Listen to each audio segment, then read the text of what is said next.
Bonjour YouTube et bienvenue aux ateliers Appel.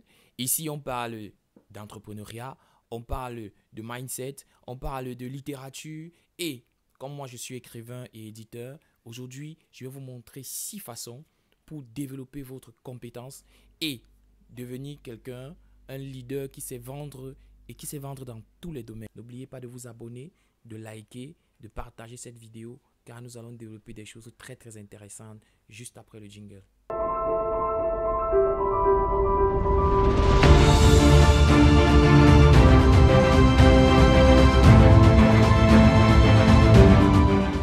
La première des choses, c'est qu'il faut développer en soi l'égoïsme positif. C'est quoi l'égoïsme positif? L'égoïsme positif, c'est le fait de ne pas aider les gens alors que nous-mêmes, on n'a pas encore cette liberté financière nécessaire pour pouvoir exploser comme il le faut. Pourquoi je le parle? Je le dis parce que je parle de personnes qui sont très gentilles. La gentillesse n'est pas mauvaise en soi, mais en réalité, la gentillesse nous permet souvent de faire des erreurs en donnant trop et ne recevant pas grand-chose. Alors, il faut apprendre à dire non, c'est très important, parce que aider les gens, c'est bien, mais aider les gens au risque de soi-même sombrer, c'est mauvais. Il faut apprendre à dire non, il faut apprendre à sortir de sa zone de confort et permettre aux autres de comprendre aussi que on a besoin de prendre du recul pour mieux sauter. Alors, lorsqu'on a 1000 francs et que quelqu'un nous demande 500 francs et qu'on lui donne les 500 francs, ne serons pas étonnés quand on se retrouve nous-mêmes dans la même situation que lui, nous avons besoin de 500 francs pour réaliser nos faits et projets. Alors, de ce fait, il est très important de devenir égoïste, mais pouvoir mieux aider la personne avec qui on est égoïste plus tard. Je prends un exemple simple. On décide de ne pas céder à tous les caprices de notre petit frère, de notre famille, parce que on veut assez développer notre business, notre entreprise pour pouvoir mieux les aider plus tard quand on aura une liberté financière un peu plus effective. Donc je vous invite aujourd'hui à être moins charitable, apprendre à dire non et vivre avec ça comme une chose qui n'est pas la pire chose du monde. Dire non, c'est important et il faut le faire. Ensuite, il est important de scinder égoïsme positif et gratuité des services. Alors, j'ai pour ma petite expérience travaillé pour des gens qui pensaient m'exploiter parce que je ne demandais pas de rémunération. Mais en réalité, j'avais besoin de compétences, j'avais besoin de formation. Il faut déjà mettre dans la tête que notre per diem que nous recevons plus tard doit être l'équivalent de nos compétences. Vous pouvez avoir cette compétence-là, mais on a besoin toujours d'affûter cette compétence-là avec ce qu'on appelle l'expérience. Pour développer donc de l'expérience dans sa compétence, il faut apprendre à rendre service gratuitement. Alors, en partant travailler gratuitement, vous développez ce qu'on appelle un esprit de compétition qui vous sera très utile pour devenir un entrepreneur aguerri plus tard. Cet esprit de compétition-là, vous devez associer à cela les services rendus, des services gratuits, c'est-à-dire la possibilité que vous aurez à rendre service à quelqu'un sans forcément attendre quelque chose en retour. Mais seulement, aucun acte n'est réellement gratuit. Pourquoi je le dis? Parce que en travaillant avec des personnes sans demander une rémunération, vous vous formez d'un et de deux, vous créez ce qu'on appelle une relation futuriste. Pourquoi je parle de relation futuriste? Imaginez que vous travaillez avec quelqu'un qui est en haut placé pour rien. Plus tard, vous avez besoin d'un service. Cette personne-là sera à même de vous aider plus facilement que celui-là à qui vous avez demandé de l'argent pour pouvoir avoir votre service. Donc, il est très important de rendre des tâches gratuites. Pas toutes les tâches, bien sûr, mais il y a des tâches qu'on devrait rendre gratuitement sans forcément chercher quelque chose en retour parce que tout acte gratuit a quand même quelque chose que ça nous rapporte. Alors, il est important d'être discipliné. Et quand je parle de discipline, c'est très important de savoir aussi que il faut ranger sa vie de telle enseigne qu'on ne cherche pas à paraître ce qu'on n'est pas. Généralement, ce sont les pauvres qui cherchent à avoir des objets de marque, de luxe et autres. Je vais vous expliquer pourquoi. Ici en Afrique, j'ai déjà fait une vidéo où je parlais des téléphones iPhone, qu'il ne faut pas acheter de téléphone iPhone en Afrique. Et je vous mets justement le lien là pour que vous puissiez aller voir ce qu'on entend par téléphone iPhone. et quel est l'impact que ça peut avoir sur notre développement économique ici en Afrique. Alors, développer l'envie de toujours avoir la marque de luxe, Louis Vuitton, Gucci, Balenciaga, c'est pas très important lorsqu'on veut devenir quelqu'un de meilleur. Lorsqu'on veut être la meilleure version de soi-même, il faut développer ce qu'on appelle les marques discrètes. Il faut décider de s'habiller de façon discrète pour pouvoir impacter par son esprit et non pas par son paraître. Pourquoi? Parce qu'à un moment donné, j'aimais beaucoup être à la mode, j'aimais apporter, j'aimais m'habiller avec les derniers vêtements. La première des choses que je me suis rendu compte, c'est que ça me faisait dépenser 3 fois plus que je ne devrais le faire, d'un. Et de deux, je me rendais compte que les marques ne s'attardent plus trop sur la qualité de leurs produits, mais surtout sur l'image de la marque. Il y a une grosse différence entre les deux. Parce que vous devez comprendre que une marque doit se faire l'apanage d'une expression, une expression de communication qui vise à abrutir beaucoup plus qu'à aider la population. Vous regardez les montres Rolex, vous regardez les habits Gucci et tout le reste, mais vous allez vous rendre compte que ces marques-là, c'est vrai, ils sont souvent de qualité, mais ils ne mettent pas toujours en avant la qualité, ils mettent plutôt en avant ce qu'on appelle le branding. Donc faites attention, évitez de mettre en avant toujours le côté flashy de ce qu'on veut. Et évitez toujours de mettre en avant l'envie d'avoir la dernière version de ci ou de ça. Mais mettez plutôt en avant la qualité et la compétence de ce que vous faites. Et cela sera très important pour votre développement personnel et surtout votre discipline. Bien, au-delà de tout ce qu'on vient de dire, il y a la partie qui fâche, une partie où on demande de transformer ses passions en source de revenus. C'est une partie très complexe, très technique, car elle va vraiment au-dedans de vous et vous permet de ressortir si vous êtes quelqu'un de passionné et qui sait où il va, ou alors vous êtes juste un branleur qui fait croire aux gens qu'il a une passion alors qu'en réalité, il n'existe, ce n'est qu'une émotion passagère qu'il est en train de développer. Alors, la passion, c'est quoi? C'est l'envie de tout claquer pour quelque chose. Lorsque vous avez cette tendance à vouloir tout claquer pour quelque chose qui vous passionne, quelque chose qui vous permettra d'avoir une source de revenus.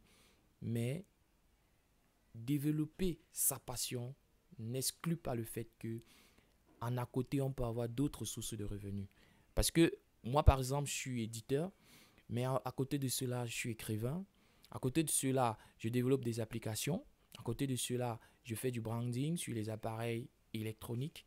Et à côté de cela, je suis enseignant. Alors, pour pouvoir mettre en avant toutes ces passions, ou alors quelques-unes de ces passions qui génèrent des revenus, il faudrait aller au tréfonds de soi et se poser la question efficace que de savoir qu'est-ce que je peux faire sans être payé, mais qui me passionnera toujours tout autant. Quand vous arrivez à répondre à cette question, vous saurez que cette source de revenus qui est en réalité générée par votre passion sera plus efficace, plus facile à développer que si vous développez plutôt une envie de, de travailler pour consommer des heures. Comment travailler donc pour consommer des heures? Il faut à tout prix que vous arrêtez de travailler pour un salaire. Lorsqu'on travaille pour un salaire, on travaille surtout pour être payé à la fin du mois et on ne travaille pas pour développer son être intérieur. C'est beaucoup plus pour avoir un salaire. Un salaire qui est généralement médiocre parce que tant qu'on travaille pour quelqu'un, il est difficile de retrouver la liberté financière qu'on voudrait. Alors, au-delà de ça, il faut toujours mettre en avant le fait que sa passion sera une façon plus efficace de gagner sa vie parce que ça devient de la blague de gagner de l'argent. Ça devient en quelque sorte un passe-temps, gagner de l'argent, puisqu'on arrive à avoir cette liberté financière-là grâce à sa passion qu'on a su transformer en source de revenus. Maintenant, lorsque vous avez un contrat, il est très important de parler de ce type de contrat parce que les contrats que la plupart des gens préfèrent avoir, c'est des contrats à durée déterminée ou des contrats à durée indéterminée. Mais je vous assure que quand vous avez vraiment suivi le cursus qu'il fallait pour devenir quelqu'un d'expert ou alors un professionnel dans votre domaine, ce sont des contrats de performance qui vous arrangent, qui devraient vous arranger. Parce qu'en réalité, un contrat de performance vous permet de gagner à la tâche, à ce que vous êtes capable de produire, que de consommer des heures juste pour remplir les clauses du contrat. Alors, apprenez à faire la différence entre le contrat classique, c'est-à-dire à durée déterminée, indéterminée, et un contrat de performance qui permettra de révéler votre vrai potentiel. Voilà. Bien que il est important de développer ses passions, on ne saurait s'éloigner au fait que pour pouvoir vraiment évoluer dans le monde du business, dans le monde de l'intelligence financière, il faut s'entourer des meilleurs. Pour s'entourer des meilleurs, on sera obligé de se départir de beaucoup d'amis. On a des amis d'enfance qui ont changé d'opportunité, qui ont changé d'ambition au cours de leur évolution. Et ce sont des ambitions qui ne cadrent pas nécessairement avec ce qu'on veut développer, avec le rendu, avec le branding qu'on voudrait avoir à l'instant où l'on est aujourd'hui. Alors, de ce fait, nous serons obligés de nous séparer de certaines personnes, de les mettre de côté, sans toutefois croire que c'est une mauvaise chose. C'est beaucoup plus une bonne chose parce qu'on a besoin de devenir une personne meilleure. Pour devenir une personne meilleure, c'est pas avec tout le monde qu'il faut marcher. Il faut choisir avec qui faire chemin parce que ça nous permet de nous concentrer sur des objectifs qui sont l'apanage de ceux qui nous entourent. Notre cercle d'influence est très important lorsque nous voulons évoluer. Il est vrai qu'il y a des domaines sur lesquels on se retrouve presque seul. Alors, de ce fait, il devient nécessaire de chercher, même par le biais des vidéos, des formations et autres, les éléments qui vous permettront de vous démarquer de ces personnes-là, de vous démarquer de la routine quotidienne et devenir une personne qui développe des compétences pour devenir quelqu'un de meilleur. Le développement n'est pas à l'extérieur, c'est à l'intérieur de nous. Et pour que cela se fasse concrètement, il faut s'entourer des personnes ayant déjà réussi dans notre domaine, des personnes qui sont des bons modèles pour notre domaine et non pas des personnes qui passent le temps à nous critiquer, à nous faire redescendre, nous faire chuter. Non, ces personnes-là ne nous aideront pas. Les personnes qui nous aident, c'est ceux-là qui nous poussent à évoluer, à devenir des personnes. S'occuper de ses affaires, s'occuper de ses oignons, s'occuper de ses fesses. C'est très important d'apprendre à le faire. C'est dur pour certaines personnes qui passent le temps à faire ce qu'on appelle le commérage. Dans mon pays, on appelle ça le kongosa. Mais il faut apprendre à s'occuper de soi-même. Éviter de se mettre avec des personnes qui n'ont pas la même vision des choses que nous. Ça, c'est d'un. Mais au-delà de ça, il faut aussi éviter de se mêler de la vie des gens qui n'ont rien à foutre de vous. Faites l'effort de vous occuper de votre formation, de votre transformation, devenir quelqu'un de meilleur sans avoir besoin de faire ce qu'on appelle de développer la maladie d'occupation. C'est pas bon. Il faut penser à ses affaires. D'ailleurs, un entrepreneur qui a 1 million de choses à réaliser par jour, qui sait qu'il est important pour sa société et qui doit développer des stratégies pour accroître son business, n'a pas le temps de parler des gens. Il faut apprendre à s'occuper de soi-même, ne pas verser dans la curiosité maladive, mais beaucoup plus dans la curiosité constructive. Cette curiosité-là qui vous permet de vous former et ne pas vous occuper des autres. C'est très important. Merci d'avoir suivi ce discours d'aujourd'hui. C'était Certi. Je vous parlais comme ça de la manière par laquelle, les 6 façons par lesquelles vous pouvez procéder pour sortir de votre zone de confort, développer votre mindset, votre business, vos activités et vous permettre comme ça d'accéder à la liberté financière. N'oubliez pas de liker, de commenter, de partager parce que prochainement, nous viendrons avec une vidéo plus précise où nous allons vous montrer de façon réelle, véritable, comment grâce à Amazon, à Uscript, à Apple Reader qui sont nos plateformes, comment nous arriverons à vendre en ligne de façon efficace grâce aux compétences qu'on a développées aujourd'hui.